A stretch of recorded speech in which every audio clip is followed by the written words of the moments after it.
Misrepresentation in contracts. Learning objectives. Understand the two types of misrepresentation, fraudulent and non-fraudulent. Distinguish between fraudulent misrepresentation in the execution and fraudulent misrepresentation in the inducement. Know the elements necessary to prove fraudulent and non-fraudulent misrepresentation.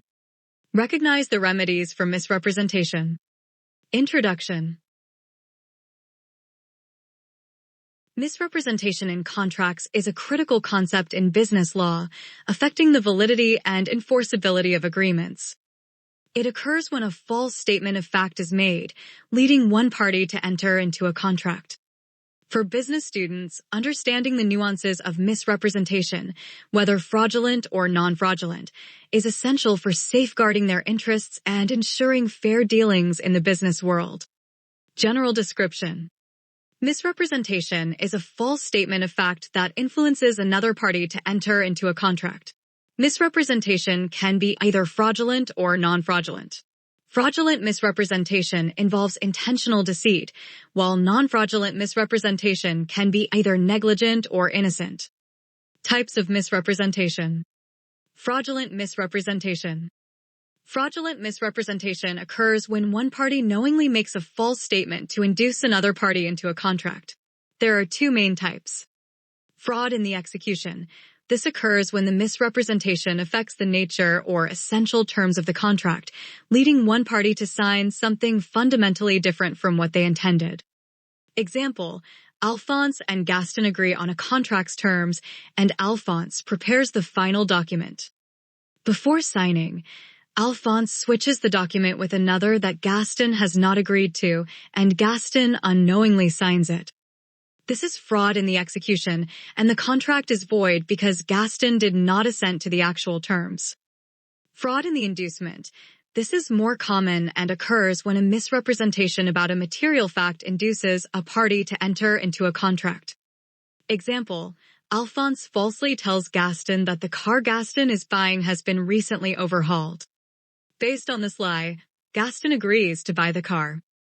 This is fraud in the inducement, making the contract voidable at Gaston's option. Non-fraudulent misrepresentation. Non-fraudulent misrepresentation does not involve intentional deceit and can be either negligent or innocent.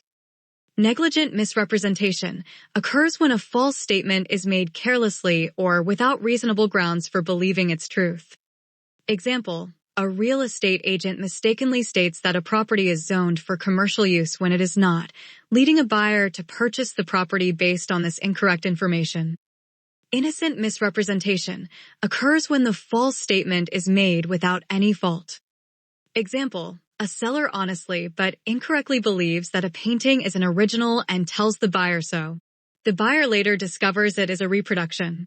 The contract is voidable due to innocent misrepresentation. Elements necessary to prove misrepresentation. To prove misrepresentation, the following elements must be established. False statement of fact, a factual statement that is untrue. Materiality, the false statement must be significant enough to influence the decision to enter into the contract. Reliance, the party must have relied on the false statement when entering into the contract. Resulting damages, the misled party must suffer harm as a result of the misrepresentation. Remedies for misrepresentation. The remedies available for misrepresentation depend on its type and impact. Rescission, canceling the contract and returning both parties to their pre-contract positions. Damages, compensation for losses incurred due to the misrepresentation.